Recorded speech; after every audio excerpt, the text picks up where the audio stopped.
Coming to you straight from Fremont, California, this is the Fremont Podcast, dedicated to telling the stories of the past and present of the people and places of the city of Fremont, one conversation at a time. Now, here's your host, Ricky B. Hello, Fremont. You're listening to episode number 40 of the Fremont Podcast. Thank you so much for joining me each week. It's exciting to have now been able to reach the mark of 40 episodes, and I hope that there are many more to come. This episode is a special episode commemorating the 50 years that BART has been operating here in the Bay Area. And specifically, we're going to focus on the BART's role and place here in the city of Fremont and in the communities around us. But first, here's a word from our sponsor. Gary Williams here. Some friends of mine are making a difference in the community, and one of the ways they're doing that is helping to sponsor this podcast. Petroselli Homes Realty Group is a boutique brokerage service located in downtown Niles. John and Jennifer Petroselli have had the honor of helping countless buyers and sellers make effective real estate decisions to plant their roots, raise their families, expand their wealth, or simply relax and retire. So if what I've described is what you might be looking for in a realtor, I suggest getting in touch with Petroselli Homes on Niles Boulevard in downtown Niles.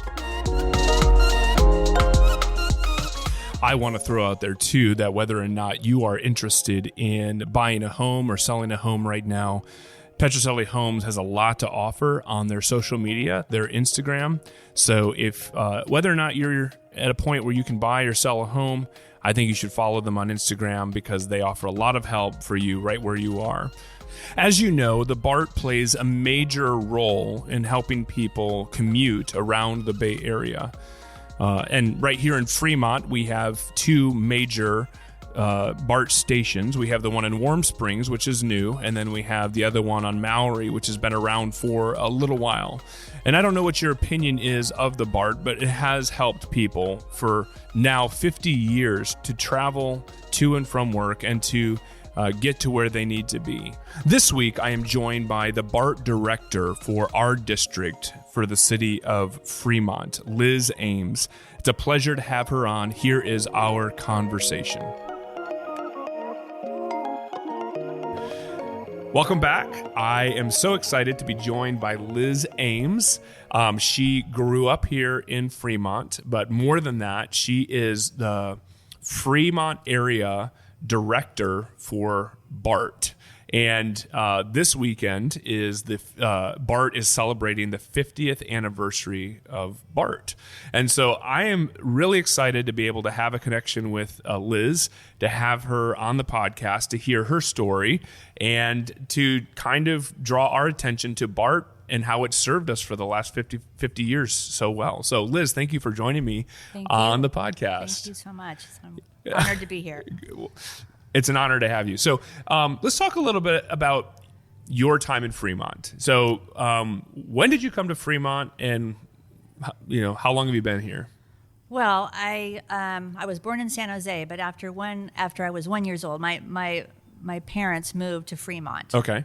So I grew up in Mission San Jose, right off of Driscoll. And about, well, I don't know if you want to age yourself, but it was yes, 1965.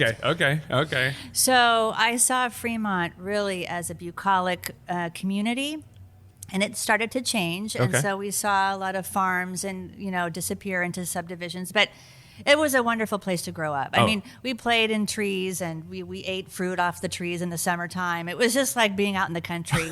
That's awesome. So it was a beautiful place to live. And so I went to Mission San Jose. Okay. And I graduated in 82. Wow. That's awesome. And I also went to Ohlone College. But yeah, I you spent did a go lot to of Ohlone time. College? Yes, and I transferred to San Jose State. Okay. What was what did you major in?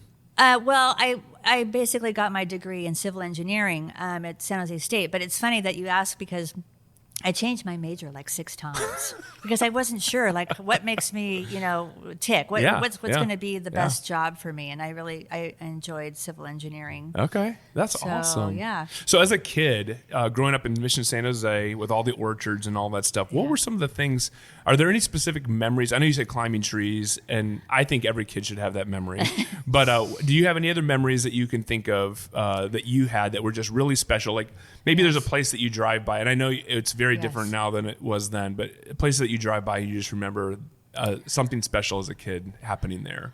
Well, thank you. Yeah, so I remember Centerville. That's one of our downtowns in Fremont, and we would, as a high school kid, we would go down the Strip. Okay. It was a place to meet people. Okay. That was really fun. But in my younger days, I really enjoyed going to the Mission. And, there's olive orchards there, and we would play around the Mission San Jose area. So I really enjoy also the Mission San Jose, where it was located, that high school, and we would walk along the creek. Yeah. And those places are still there. Yeah. Even Centerville is they did demo a block of that, but one half of the part of Centerville is still there, and I hope that stays. Yeah. Well, I will say this. I know it's a little off topic, and I don't want to derail the conversation, but I had an opportunity a few years back to walk through the theater that's there, the theater house. Yeah. And that is a really cool space. I mean, I know that it's a little run down right now, but I think that's something that I would love to see back up and running as a museum or as a space where a community can come and enjoy fine arts or whatever. I think it would be a really cool space. But and one other memory I just want to add is okay, this was a little bit trespassing when I was a child. That's all right. But we would love to sneak into Quarry Lakes. Okay. And go swimming when it's really hot, like right now. Oh my goodness. We would sneak in. There would be a opening in the fence, and we would go out and swim. That's awesome. And now this is a regional park. Right. So it wasn't a regional park back then. No. So it was just a bunch of lakes. It was a little dangerous. Yeah. I was with a lot of young kids. We were riding bikes. We rode all the way from Mission San Jose over to the Quarry Lakes because it's hot. Yeah. And so that was, probably we shouldn't have done that, but I have memories when I go to Quarry Lakes because now it's a park. It's a beautiful park, and it's not dangerous. They changed the slopes. They were almost vertical. Wow. It was hard to get in there. That's crazy. Yeah. Wow. Well, that sounds like a lot of fun. Sounds like something I would do completely. So that's awesome. So you grew up in the Mission San Jose area, went to Mission San Jose High School, Loney College, then San Jose State. So what happened in your life after that? Like where did it go after you graduated from San Jose State? Well, I didn't move too far. I lived on the peninsula for a little bit. I took Caltrain when I went to San Jose State, and I started to really, while I was going to college, actually, I would work in construction projects. I was part of the Operating Engineers Union as a journeyman grade setter, and I did a lot of construction projects. Okay. And then after that, when I graduated, I worked for like a civil engineering firm. We did small house remodels. Maybe there was a few mansions in there in Woodside. Okay. But anyway, okay. But then I realized I liked government. I liked working for a city. Okay.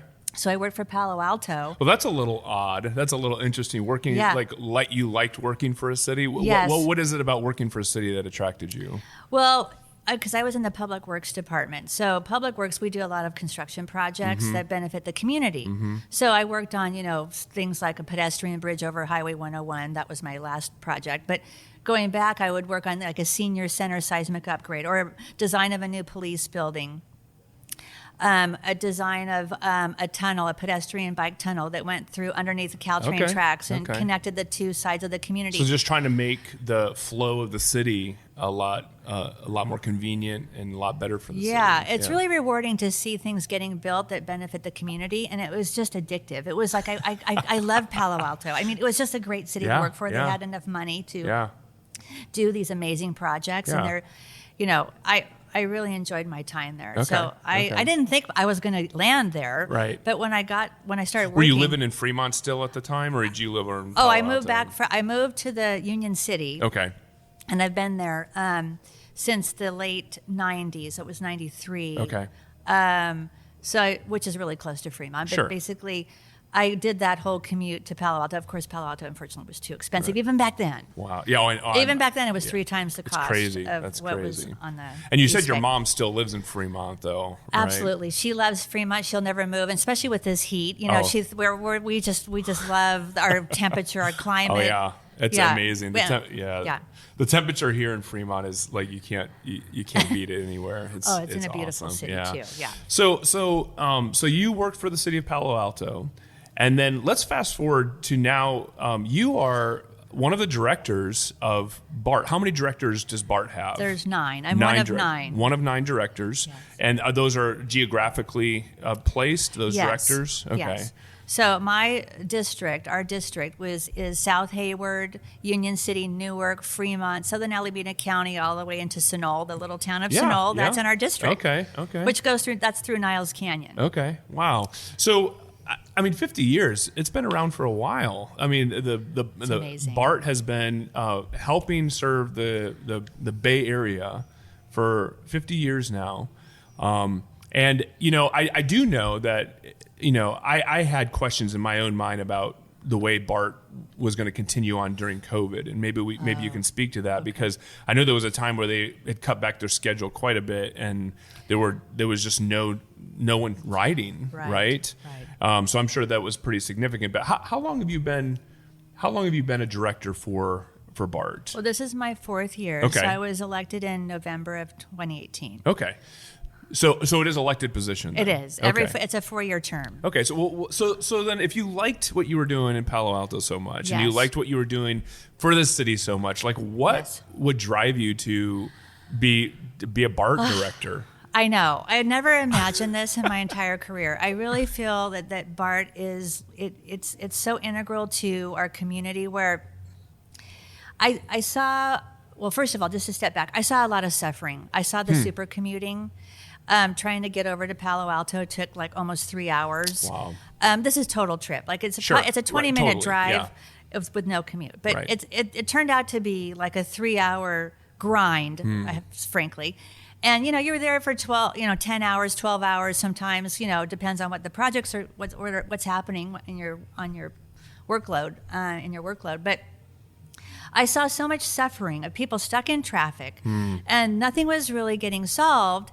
And I thought, well, there was also this roadway that I don't agree with. We don't need to get into that. But I thought we don't need to build more roads and expressways. We really need to get people in transit. And so, but only 6% of the population took transit. Oh. Even before the pandemic. Okay. So I'm really passionate of trying to get, fix the job housing imbalance. We shouldn't have 3 times the population of Palo Alto go to work and then come back to home wherever they live. Is that what the figures are? Like 3 to 1 3 in Palo times. Alto. So 3 times the population, the amount of people in Palo Alto actually commute to Palo Alto. Yes. That's crazy. And San Francisco is worse. San Francisco has a 17 to 1 job to household ratio. So if you imagine 3 people in a household, I hate to do the math here, but say you have an 18 to 1 ratio of jobs to household. That's 5 times the population of San Francisco going in and out, just going to work and coming back. So this is why we have super commuting. And I saw this. I lived it. I breathed it. I tasted it. I saw. Because you were working in Palo Alto. And then sometimes I would go to San Francisco to have a meeting or something in San Francisco, and I would take BART, and it was horrific to see the commuters getting off just at Embarcadero. Like half the train would empty at Embarcadero, and I thought this is wrong. This is an imbalance. It needs to get fixed. And let me go back. So you were saying going to Palo Alto, 3 times the population of people that live in Palo Alto would end up having to travel to Palo Alto. But you're saying that 17 times the amount of the population of San Francisco would travel into San Francisco for work? Is that what you're saying? Well, I think it's 17 job to 1 household. Okay. And household, if it's 3, you just say, okay. But still. It's immense. It's like 5 Wow. times Wow. the population of San Francisco. Wow. And That's then they're incredible. commuting maybe 60 miles. I mean, I don't know where. So this sort of these details, these metrics, or at the time it was probably just a feeling that you had. Yeah, I that saw. You're like something needs to happen to this. Right. Because I mean, like you were saying with Palo Alto, you were creating roadways and tunnels and stuff like that just to kind of make everything efficient and comfortable. And you were seeing that same problem needed to be addressed with the BART. With BART and the region. So, this is why I was promoting, and I'm still promoting this, to create job centers. It's near BART. So BART has a policy to create job centers at their stations because they get more ridership, because people are going to work in the morning, right? They're not going home. But the metric is, there's studies on this, that if you have job centers within a quarter mile of the station, the employees are willing to walk to work. And there's also studies that say if housing is within a half a mile, so between the quarter and a half a mile, if there's housing, they're willing to walk to the transit station. And so we're trying to get this kind of development to happen in Fremont. Like we would love to have a job center at the Warm Springs station. It's a perfect place to have job center there. We have over 4,000 homes.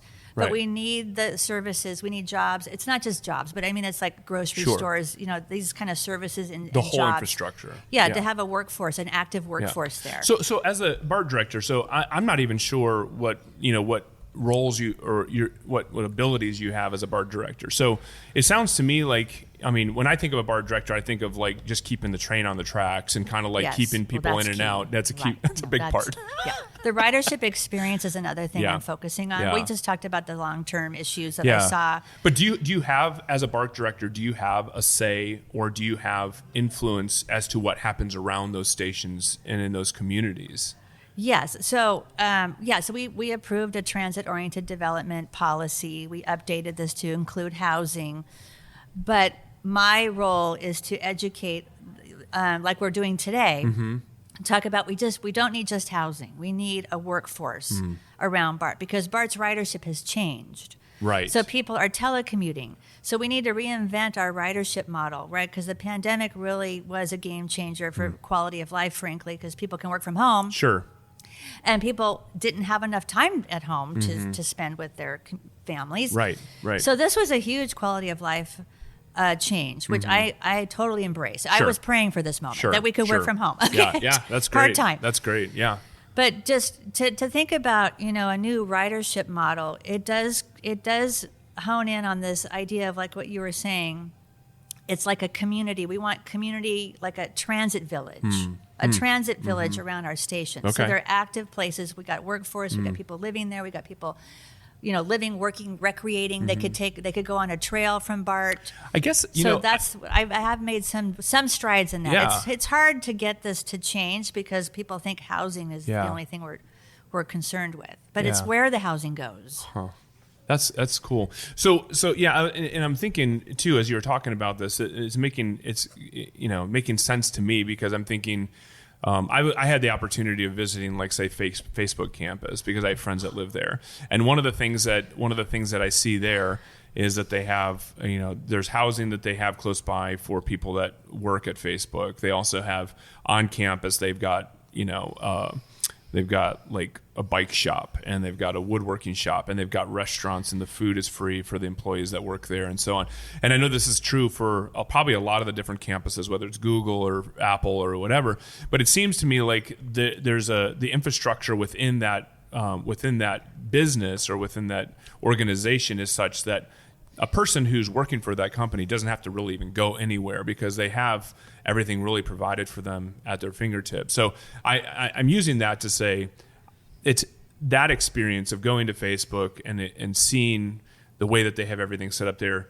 If we were to translate that into, say, like these BART station areas where you have, I can live there, I have everything I need right there, and then I can hop on the BART and go to where I'm working, and I can get off there. So it's a little bit expanded, a little bit stretched, but it'd be that same sort of mentality. Is that right? Am I kind of getting it, or how would you respond to that? Okay, I would just say that Facebook made a big mistake by locating right near Highway 84, frankly, because it really is a choke point for the commuters trying to get to Palo Alto. So the commute got worse when Facebook located there. They should have really thought about their campus, say at Warm Springs, for example. And this is what San Jose is doing, or Google. Google is located near the Deer station. And so that's a major job hub. And they're putting housing, the whole village concept's right there. And then you can get on and, on and off of, Caltrain and BART. This is going to happen in like 2032. But Google saw this potential of locating their massive job center at a transit hub. And then also building the housing. Because what we don't want to do is create just housing around these stations. And so then it's really not an active place where people are going to potentially work there. They're just going to go again to San Francisco or whatever, these places that have an imbalance. And the cities are also not benefiting financially from the workforce being there. So the folks that are working in your city, they're going to spend their tax dollars in the city at lunch. They're going to go to lunch. They're going to buy possibly their products that they need to bring home to bring home. So it really promotes like this whole small business, development when you have a workforce that's living, they're working there and they're spending their dollars in their town. Okay. Wow. It's really helpful. I never even thought about all of this, and that's why you're a civil engineer. Yeah. But I'm sure that there's so many people out there, if not, hundreds of thousands of people that have felt some of the same things that you felt that drove you to be one of the BART directors. So, I mean, so you were a BART director since 2018. It's been 4 years. What are some of the things that you have experienced that have that maybe some of the things that you've been able to help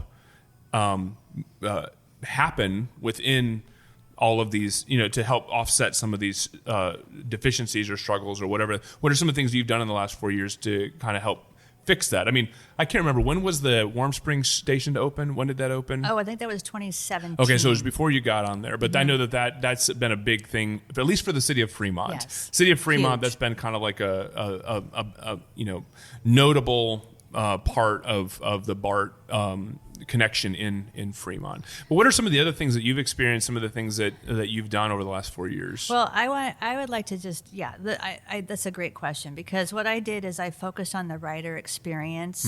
I wanted people to feel like they could take BART anywhere and not just go to San Francisco on the weekend, but just basically use BART, have our ridership grow. And it really is about the rider experience. So what I did is I talked to a lot of the people riding BART, but I talked to a lot of the staff. And I found out that,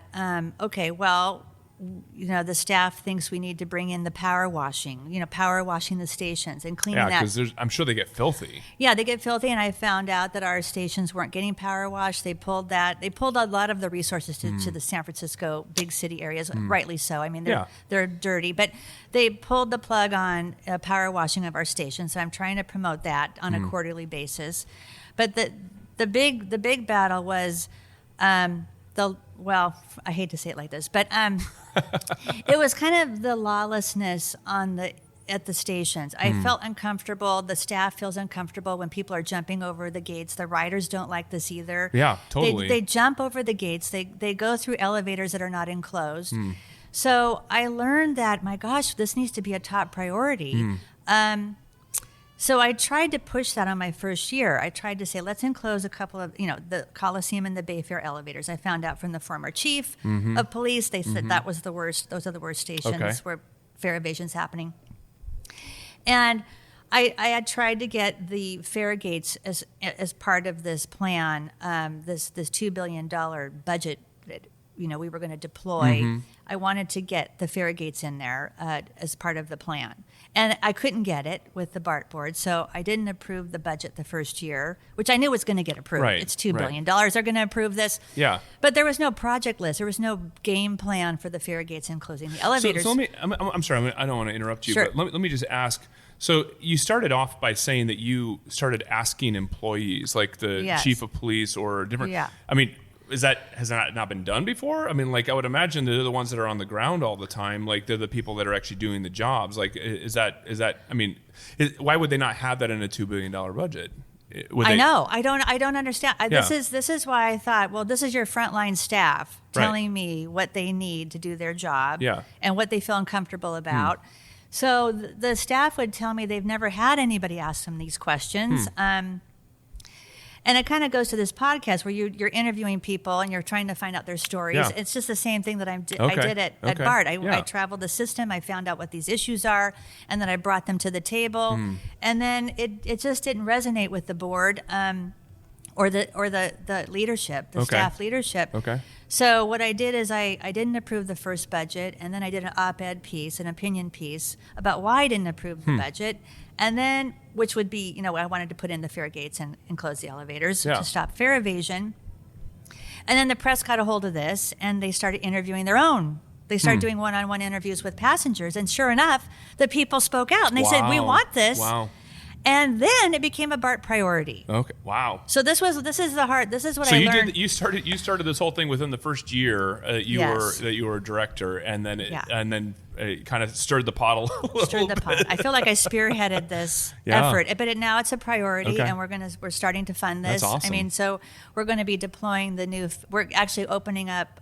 We're going to get a consultant this month to help with the development or the building of the fare gates, and they're Wow. going to focus on the worst stations. Yeah. This is probably this is Yeah. Oakland and San Francisco areas. Wow. That's great. Yeah. I mean, I Thank think you. that the BART has been, again, 50 years, so that it's been here for 50 years. And so it's been a significant part of the of the infrastructure of the entire Bay Area. Oh, And yeah. it's a way that, people are very familiar with traveling it and using it. And I think that as things do, they're going to change over time, and we've just got to continue to adapt and be able to evolve in its use. And I do think that there is something significant about the rider experience. Oh. Like, I think there is something about the whole user experience, safety, as well as just the enjoyability of being on the train and getting where you need to go. And I think that's huge. Well, thank you for bringing up safety, because I brought up this term. It was like a police presence. I actually campaigned on this whole police presence idea. It was just a presence. So you're not out there by yourself, and you feel uncomfortable. Maybe somebody, jumped the gates and you did. Yeah. I don't know. I mean, Yeah. it's just a little. Sometimes it's a little disconcerting to be there, Yeah. especially in the evenings. Yep. Not a lot of people are taking BART in the evenings. So I really focused on police presence, and so they are riding the trains. The new police chief, Chief Alvarez, is doing a great job. He really embraced this police presence. It's like I equate it to like a beat cop. You want to know your officer. You want to know your officer's name. You want it to feel like your officer's part of the community, not somebody just standing there with all of this weaponry, But you want to feel like, okay, this person knows me, and they're there for me, and they're walking around the stations, and they're in the train. So BART really embraced this idea, this philosophy, and so they are. We are out there walking and, walking the stations like a beat cop, right? Yeah, This is the right. whole, this is like an Totally. older term. I guess. Yeah. No, it's great. My Yeah, I uncle love told it. me, I love it. Yeah. what is a beat cop exactly? So I said, oh my God, this is a great idea. Yeah. So are you glad that you ran 4 years ago to be a BART director? Yes, I really thought about this because I learned a lot as a BART director, the struggles of trying to get a new narrative, like this idea of having a police presence. But that one wasn't so difficult because people got that. But to getting the fare gates as a priority, or and closing the elevators, because the elevators, we were so trusting back then. We had the elevators outside of the fare gates, and people just went in there for free. Wow. I mean, can you imagine in the 70s when we opened up and we were so trusting, and now it's a totally different environment. It is, yeah. So this project, this office that I've had for 4 years, I really learned a lot. And now the latest crisis is our financial crisis. Well, in just a moment, we'll hear the rest of that conversation, including what Liz has to say about the financial crisis with BART. But before we do that, let me tell you about Dale Hardware. Dale Hardware has been helping people make Fremont their home for over 65 years, and they're still doing that today. If you haven't been to Dale Hardware, you need to get over there. If you're working on any kind of projects for your home or your business, and you need some materials, and if you need some help and advice, Dale Hardware is the place to go. They have knowledgeable customer assistance, as well as the materials that you need for whatever it is that you're working on. Dale Hardware also hosts events for the whole family. In just a couple weeks, they will be having a special event for kids for the new Dale Kids Club that you and your family will not want to miss. So be looking out for details for those events. Now back to our conversation.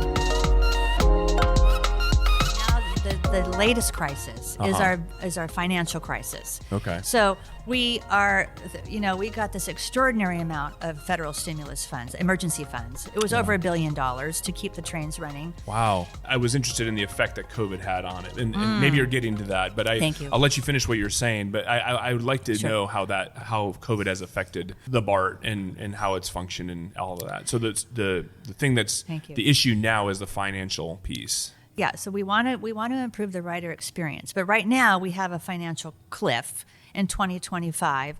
Our federal money is running out, and I know the BART staff are very good at trying to seek out money. They're probably talking to the governor as we speak to get some of the budget surplus funds to bail out BART. But this is not just BART; this is all the transit agencies. Wow. So, I mean, honestly, I don't know how they're going to survive because the buses were our buses were relatively running empty before the pandemic. Right. And now they're same and now, or now worse. It's even worse. Yeah. So I don't know what's going to happen. I've heard, merger. This is what happens when, agencies don't have enough money. What do? You consolidate resources. And this is not unheard of. Yeah. I think that's possibly where we're headed because I can't see the millennials coming back to work 5 days a week. Right. They don't want to do this. Like in my age, I would say, okay, yeah, let's get back to work 5 days a week. This is the old school. Yeah. But the new workforce doesn't want to do this. I mean, frankly, it's hard to be a millennial. They can't afford a house. There's just a lot of issues. And there are different elements to that as well. Because I agree with you, it's going to be hard to get people back working 5 days a week after they've experienced 2 years of being able to work remotely. But then there also is a side, even what you said at the very beginning too, that learning that maybe staying at home for a little bit was better for me. It was there's a little bit of a better environment and a way of life for me as a person. So that you've got to take that into consideration. Oh yeah. As you go into like figuring out, where's the BART headed in the next 2 to 3 years. I mean, I think it's wonderful for the workforce to be able to work from home. You're more creative, you're more relaxed, you're not exhausted. Like I was doing like 15-hour days as a super commuter. Wow. They're still doing this, sure. right? Oh, yeah. The people are commuting from San Joaquin County through Fremont Wow. into San Jose. I mean, it's or even over to Palo Alto on the peninsula. Right. I mean, this is because there is no transit system. Right. So I think people are they're frustrated, they're tired, and this is just I think this was the best thing that happened to the workforce. It was long overdue. So now we need to pivot. We need to figure out a new business plan. But now we got a financial cliff coming up. Yeah. Cliff. So like what what are we going to do for that? Well, this was my big concern lately. This is the latest crisis because the unions, have to. It's hard to deal with the labor force because they all want pay raises. But then that's going to get the cliff closer because the cliff is in 2025. Yeah. So people are talking about a mega measure in 2026. Well, that's too late. That's a year too late. And are people going to fund the operations of BART and buses if they're not taking transit? Right. So I'm concerned about this financial situation. So I didn't want to approve the raises. I wanted to take a pause on this until we have a game plan, a financial game plan. Yeah. And it's still, I haven't heard what they're going to do. And government works slow. Yeah. So this is not that far away in government terms. Yeah. So are you calling it quits or, is it 4 years or what? How's this? Yes. Thank you. So I'm running again. Okay. I'm up this. Yeah. Thank you. Yeah.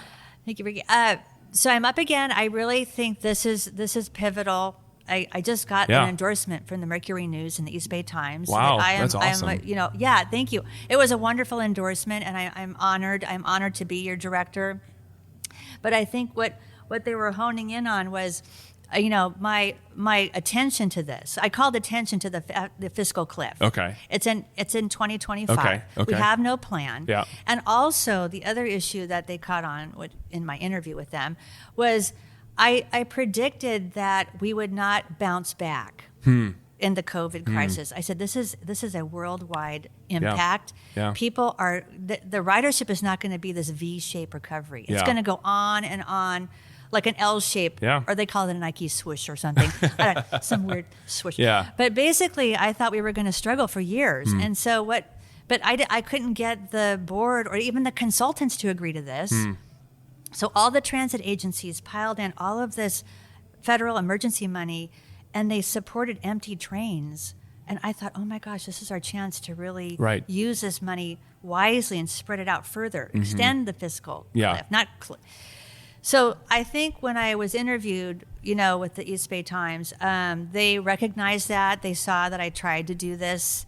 And this is why it's important to have somebody, I think that right now, I mean, this is a fiscal situation that we need people that are going to ask the right questions and try to get to an answer where, maybe we do have to do something dramatic. Yeah. We may have to merge. I have to say, with AC Transit. I don't know. I mean, I'm just saying these discussions need to start happening. Yeah, exactly. Yeah. Even if they don't happen. Hopefully, maybe we'll get some money from the state, but it's hard to imagine. Well, it's hard to imagine the Bay Area without the BART, without with at least some plan to be able to move on from where we are now. Because I think you're exactly right. In some sense, you can kind of use a metaphor.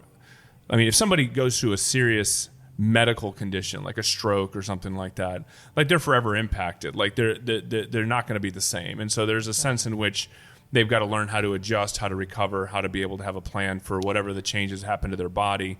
And I think it's the same thing that's true with the infrastructure of our society, of our cities, of our bay.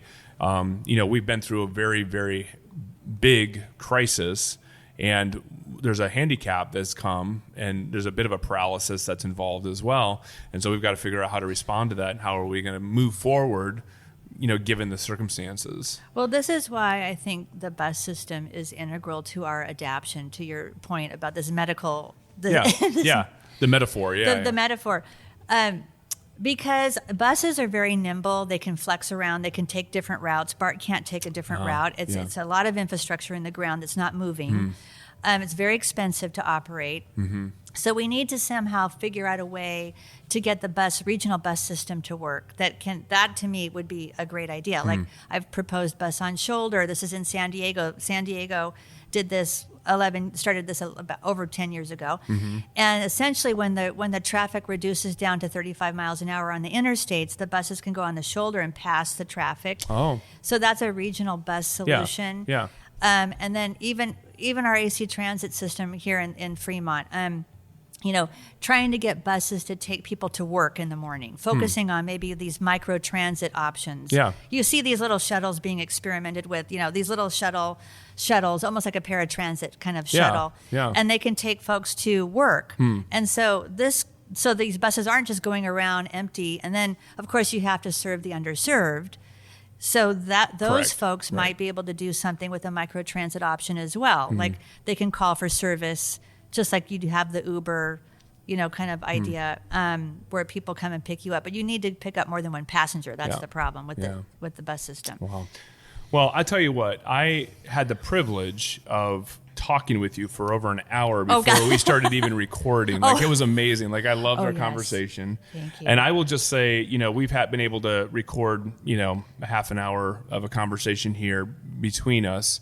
And I think that one of the things that I'm just thrilled about with you is the fact that, even the first hour that we talked and then this half hour, I love hearing your heart. I love hearing the experience that you've had that's not just, tied to you being a civil engineer, but that you are in and among the people and you have open ears. I think it's amazing. And I think that we need more of that in people who are making decisions in our communities and in our cities. And so I'm excited to, first of all, meet you and know you as a person, because I think you're an amazing person. But I think that secondly, being able to have you as someone who is thinking carefully and listening carefully to the people that are affecting the way that we do things, the way that life is done around us and for us, I think it's just an amazing thing. So I'm excited. It's an honor to even hear. It's a privilege to be here. I'm so, after we talked before this interview, I realized we have so much in common. Oh, I know.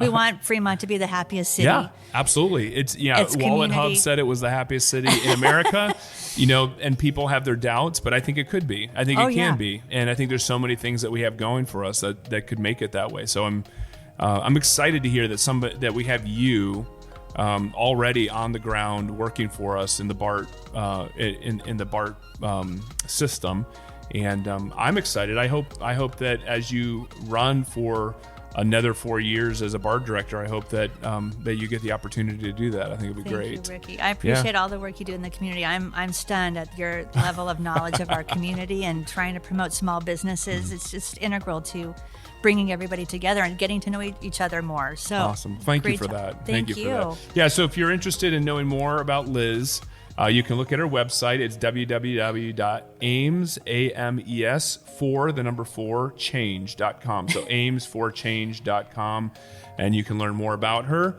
I know that she'd love to hear from you, and I know that as each of us consider how the BART serves us and how we can take advantage of it, I know that this is something that we'll want to know about as well. So thanks for all that you've done for us through the BART. Thank you. It's a pleasure. And thanks for joining me today. Thank you. Wonderful.